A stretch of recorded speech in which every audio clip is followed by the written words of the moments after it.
ጤና ይስጥልኝ እንዴት ዋላችሁ? ዛሬ በአይነቱ ለየት ያለ ፕሮግራም ይዘንላችሁ ቀርበናል። ማለትም በባለ ትዳሮች መካከል ላይ ለሚፈጠር ጉዳይ ስፔሻሊ ባሎች ሚስቶቻቸውን የማይረዱበት ቤት ውስጥ ሲውሉ ምን እየሰራሽ ነው የዋልሽው? ምንም ስትሰሪ አልዋልሽም። እኔ እየለፋሁ እኔ እያስተዳድርኩሽ ያለሁት አንቺ ልጆች አሳድጋለሁ እያልሽ ቁጭ ብለሽ ነው የምትውይ ለሚሉና ትዳራቸውን ጫፍ ላይ ለደረሰ የሚሆን መልእክት ነው። ምናልባት ትዳራቸውን ሚስቶቻቸውን አክብሮ አባቶች ጥሩ አባቶች ሆኖ የሚኖሩ አይመለከትም። ነገር ግን በዚህ መልኩ ትዳራቸውን ጫፍ ላይ ለደረሰ ባሎች የሚሆን መልእክት ነው። የሚስቶቻቸውን ስራና ውሎ የምንዳሰስበት ይሆናል። ይህን ተረድቶ አንድ ሰውን ቢቀየርበት ብለን አስበን የተነሳን ስለሆንን እኔን ለማታውቁኝ ስሜ ማይክል ይባላል። የአቢሲኒያ ሲግናል ፋውንደር ነኝ። ወደ ዋናው ሐሳብ እገባለሁ። እስከ መጨረሻ ድረስ አብራችሁን በድጋሚ ሁኑ። አለመግባባቱ ለምን ይፈጠራል የሚለው ዋናው ርዕስ ብናየው ወይም እንዳስሰው ይህ የሚሆነው ሁለቱ ወገኖች ስራን የሚመዝኑበት መንገድ ስለሚለያይ ነው ብለን ብንናገር ጥሩ ነው ብዬ አስባለሁ። ምክንያቱ የባል መመዘኛ ስንት ስራ ተሰራ ሊሆን ይችላል፣ ስንት ብር ተገኘ ሊሆን ይችላል፣ ዝርዝር ውስጥ ያሉት ነገሮች ተከናውነዋል ወይ የሚሉ ጥያቄዎች ሊሆን ይችላሉ። ነገር ግን የእናት መመዘኛ ለየት ይላል። ለየት የሚልበት ምክንያት ምንድነው? በቤተሰቡ በሰላም ውለዋል ወይ? ልጆች ተመግበዋል ወይ? ቤት ውስጥ ያለው ትርምስ ተረጋግቷል ወይ?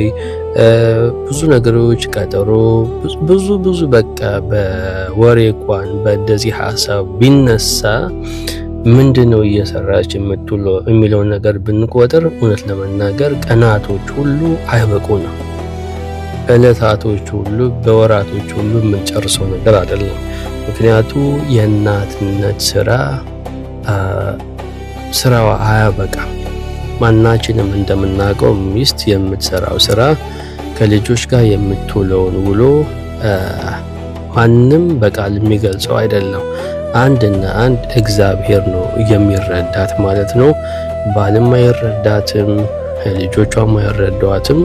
እንዲሁ በእውነት ለመናገር የስራ መግቢያና የስራ መውጫ ሰዓት የላትም።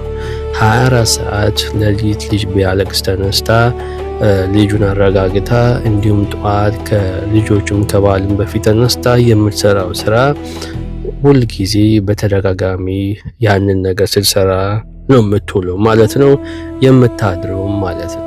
ስለዚህ እንዲሁ ቢመዘን እኛ ከምንሰራው እኛ ባሎች ከምንሰራው ስራ ጋር ሲነጻጸር የሰማይና የምድር ነው። ስለዚህ በተቻለን መጠን አንደኛ ይሄ ሐሳብ ነው የምንነግርህ ማለት ነው። ሁለተኛው ልብ ሊባል የሚገባው ነገር ቤቱ ቀንን ሙሉ ምንም እንዳልተነካ ሆኖ ከታየ ምናልባት እንደዚህ መስሎ ከተሰማ ምክንያቱም ምንድነው መሰለ፣ ብዙ ነገሮችን በአይምሮዋ ላይ ስታከናውን ትውላለች። ስታቅድ ትምህርት ቤት ስብሰባ ሊኖራት ይችላል። የልጆችም ሆነ የሕክምና ቀጠሮም ሊሆን ይችላል። ብዙ ነገሮችም ሊሆን ይችላል። እንደውም እንደዚህም ራሱ አንተ በምትመጣበት ሰዓት ላይ ልጆችን በሙሉ ስራዋን ሰርታ አበላሽቶት የዋሉ ድጋሚ እያነሳችም ልትውል ትችላለች። ስለዚህ ይህን በከፍተኛ ሁኔታ ልትረዳት ይገባል። ይህንም አስቦ ይህን ነገር ካላደረግ ይህ ነገር ካልተረዳሃት እውነት ለመናገር ስህተቱ ያለው አንተ ጋር ነው ወይም ደግሞ ባል ጋር ነው ያለው ብዬንም አስቦ። ምክንያቱም በአሁኑ ሰዓት አንዳንድ የሶሻል ሚዲያም ሆነ በትዳር ወንድ የስነ ልቦና አማካሪዎች እንደሚናገሩ ከሆነ በየዕለቱ እነሱ ጋር የሚሄድ ሰው ወይም ባለትዳሮች አብዛኛው በዚህ ምክንያት ስለሆነ ይሄንን መናገርም ካለብን ወይም ደግሞ እንዲሁ ስለ ሚስትና ስለ እናት ማውራት ካለብን ብዙ ነገሯ የተወች ነች ማለት ነው። ብዙ ነገሯን ትታ የመጣች ነች ማለት ነው። ለምሳሌ ከማግባቷ በፊት የምታውቃት ሚስትህ የራሷ የሆነ ህልም የነበራት፣ የራሷ የሆነ ስራ የነበራት፣ የራሷ የሆኑ ጓደኞች የነበሯት፣ እንዲሁም ደግሞ ሲደክማት የሚደውሉላት፣ የሚያጽናኗት፣ እንዲሁም የሚጠይቋት፣ አካባቢዋ ከሷ ጋር የሚኖሩ ጓደኞቿ፣ ታማኝ ዩኒቨርሲቲ ጓደኞቿ የነበሯት፣ ብዙ ነገሯ ተደስታ ብዙ ነገር ማድረግ የምትፈልግ የነበረች ነች። ነገር ግን ያው አግብታ ወደዚህ ስትበቃ ማዕረጉን የእናትነትን ማዕረግ ስትቀበል ግን አንተው ረስተሃት ያንን የነበረውን ግርማ ሞገሷን ያንን የነበረው ነገር ለአንተ ስትል፣ ለልጆችህ ስትል፣ ለቤትህ ስትል ያደረገችው መስዋዕትነት ዘንግተህ ወደዚህ ደረጃ ላይ ደርሰህ ይህን ነገር ስታበቃ ይህን ነገር ስትላት የሞራል ዳሜጅ የስነ ልቦና ዳሜጅ ማድረስህን አትርሳ። እና ችግሩ ያለው እንደዚህ አይነት አመለካከት ያለን ባሎች ማስተካከል ያለብን መማር ያለብን መዘንጋት የሌለብን ነገር ወደ ኋላ ተመልሰን ማጥናት ይኖርብናል ማለት ነው። እኛ መብቃታችንን መመዘን መቻል አለብን። ምክንያቱ የቤት ስራ ማያልቅ ስራ ነው። በገንዘብ የማይለካ ስራ ነው የሚሰራው። እናት ከሌለ ቤቱ ጨለማ ነው። እናት ሚስት ከሌለ ቤቱ አያበራም። ብዙ ነገሮቹ በሳይንስም ሆነ በቤተ ክርስቲያንም ወይም በየእምነታችሁ ውስጥ ብትሄዱ ሚስት የሁሉም ብርሃን እንደሆነች ማወቅ መቻል አለብንና እኛ በሐሳብ በስራ የደከምነው ባሎች ወይም ደግሞ የትዳር ትርጉሙ ያልገባን ባሎች በዚህ ምክንያት ማስተካከል እንችላለን። ስለዚህ በተቻለን መጠን ሚስቶቻችን መረዳት መቻል አለብን። ራሳችንን ከነሱ ጋር ባናፎካከር፣ እንደውም መተን ከስራ እነሱን ብናግዝ፣ እነሱን ብንረዳ፣ ጥያቄ ባናቀር፣ መመዘኛችን የኛ ስራ ባይሆን የተሻለ ነው ብለን እናስባለን። ይህ ነገር በሳይንስም ሆነ እንዲሁም በራሳችን መንገድ ብንመዝነው፣ በውሏችን ብንመዝነው እውነት ለመናገር እንደዚህ አይነት ሐሳብ ያለህ ባል አንተም ቁጭ ብለህ ልብህን ከፍተህ ሳትዘጋ እንዲሁ ብትረዳው ብዙ ነገሮችን ታያለህ። እንዲሁ በእውነቴ ነው የምልህ ትማርበታለህ ብዬ አስባለሁ። ስለዚህ አንድ ነገር የምነግርህ ነገር የእናትነትን ስጦታ እግዚአብሔር ነው የሚያያት። የእሷን ልፋትና ድካም የሚያየው አንድና አንድ እግዚአብሔር ነው የሚያያት እና አንተ ግን የረሳኸውን የማታያትን ደከመሽ ወይ ምን ላግዝሽ ወይ የድሮ አስታውሰህ ካላስደሰትካት የእሷን ድካም ካላስተካከልካት ጥሩ አይመጣም ማለት ነው። ስለዚህ በተቻለህ መጠን ባለህ ጊዜ በመጣህ ጊዜ ደውለህ ከስራ ቦታ ታማኝ በመሆን ሁሉም ነገር ማስተካከል ይሻላል እንጂ ከሴት ጋር ከሚስት ጋር ከእናት ጋር ወርዶ መፎካከር ጥሩ አይደለም ብዬ ነው ማስበው። ምክንያቱ እሷ የተወቹን ነገር ብታስታውስ አንተው ነው ማለት ከባድ ነው። እሷን ሁሉም ነገሯ ወደ ኋላ ትታ ነው እዚህ ጋር መሰረቶች እና ልናከብራት ይገባል ነው የምለው። መከባበር ሚዛንን ያመጣል ብዬ አስባለሁ።